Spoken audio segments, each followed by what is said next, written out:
पश्चिम बंगाल की मुख्यमंत्री ममता बनर्जी ने आगामी विधानसभा चुनाव में किसी भी पार्टी के साथ गठबंधन से इनकार कर दिया है। उन्होंने कहा, तृणमूल कांग्रेस अकेले चुनाव लड़ेगी, जबकि बाकी सभी दल टीएमसी के खिलाफ चुनाव लड़ेंगे। ममता का यह जो निर्णय है कांग्रेस के लिए बड़ा झटका माना जा सकता है, क्योंकि भाजपा के खिलाफ विपक्षी पार्टियों ने मिलकर इंडिया ब्लॉक बनाया था, जिसमें कांग्रेस के साथ टीएमसी भी शामिल थी।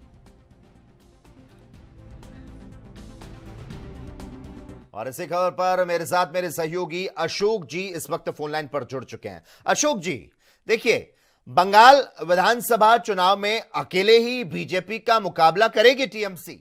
ममता बनर्जी ने कर दिया है बड़ा ऐलान। पश्चिम बंगाल विधानसभा चुनाव में किसी भी दल से गठबंधन की संभावनाओं को खारिज करते हुए अकेले चुनाव लड़ने का ऐलान कर दिया है। क्या मानते हैं अशोक जी, इस घोषणा के बाद बंगाल में त्रिकोणीय मुकाबले की स्थिति बन गई है? ऐसे में सवाल अब यह भी है, 2026 में इंडिया ब्लॉक का भविष्य क्या होगा? क्या अब कांग्रेस अपने पुराने गठबंधन वाम दलों के साथ बंगाल में चुनाव लड़ सकती है? जी देखिए, आपको याद होगा कि वाम दलों की सरकार बहुत काफी चली थी आपको वेस्ट बंगाल में। उसके बाद 2011 में पूरा उसका फतह कर दिया गया ममता बनर्जी द्वारा। यह तीसरी बार जो मुख्यमंत्री बनी है।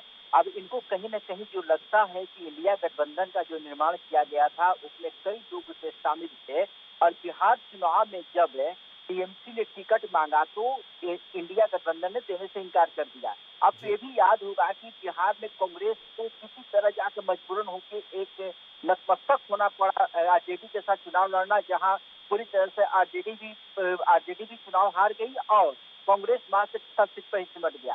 कहीं न कहीं जो टीएमसी को भी लग रहा है कि हम बाकी दलों को अपने यहाँ क्यों लाएंगे, क्योंकि टीएमसी का गढ़ माना जाता है वेस्ट बंगाल।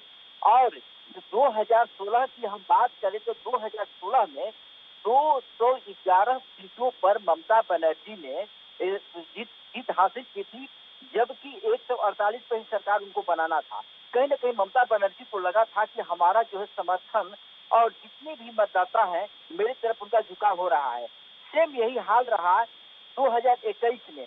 2021 में जहां टीएमसी ने 213 सीटों पर चुनाव जीती, जबकि 294 वहां पर सीट है, 292 पर ही आपको चुनाव वहां पर हुआ था। 2 सीट पर किसी कारणवश नहीं हो पाया था, बाद में होगा। और वही बीजेपी ने 3 से 77 लाखी। तो कहीं न कहीं ममता बनर्जी को ये लग रहा है कि अब जो मेरी लड़ाई होगी बीजेपी से लड़ाई होगी, और जितनी हमारी सहयोगी दल है वो यहाँ पर कुछ नहीं कर पाएंगे। और एक अहम सवाल यहाँ पे ये पैदा हो जा रहा है कि जो 30% मुस्लिम वोट वहाँ पर है वो निर्णायक वोट होता है।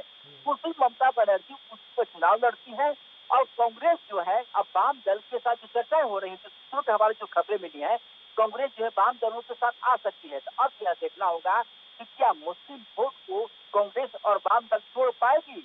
अगर तोड़ती है तो कहीं न कहीं इसका फायदा जो है बीजेपी को स्वाभाविक है कि मिलेगा। अशोक कुमार जी, एक और सवाल करना चाहूंगा। बीजेपी का आपने यहां पर जिक्र किया, डूबते जहाज में तो नहीं बैठेंगी ममता बनर्जी। पश्चिम बंगाल में विधानसभा चुनाव से पहले जिस तरह से ममता बनर्जी ने कांग्रेस को यह बड़ा झटका दे दिया है, एक सवाल यह है, क्या पश्चिम बंगाल में मुख्यमंत्री ममता बनर्जी नरेंद्र मोदी बन चुकी हैं? और ऐसा इसीलिए अशोक जी, क्योंकि जैसा पीएम मोदी को हराने के लिए विपक्षी दलों ने महागठबंधन बनाया, कुछ वैसा ही बीजेपी में भी राज्य में मांग कर दी गई।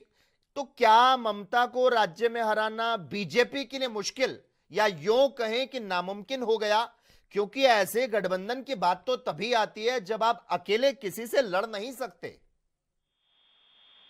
बिल्कुल, देखिए आपने सही कहा, लेकिन देखिए जहां तक ममता बनर्जी की हम बात कर रहे हैं तो ममता बनर्जी का एक अपना वहां पर पैठ है, और मुस्लिम मतदाताओं में उनकी काफी पैठ है। मुस्लिम मतदाताओं को कोई नहीं छोड़ पाता है, और यही कारण है कि 3 दिन पहले अमित शाह का भी वहां पर मीटिंग था, तो जहां 2 दिन अमित शाह वहां पर कार्यकर्ताओं से मिले, और इसी को लेकर नितिन नवीन को भी जो अध्यक्ष बनाया गया है, और नितिन नवीन का जो है जो कास्ट जो वोट होता है जो काफी वहां पर है, और नितिन नवीन भी बंगाल का दौरा कर चुके हैं। तो कहीं ना कहीं देखिए लग रहा है कि ममता बनर्जी को कि जो हमारे सहयोगी दल है और सहयोगी दल कुछ नहीं कर पाएंगे, मुझे अकेले चुनाव लड़ना पड़ेगा।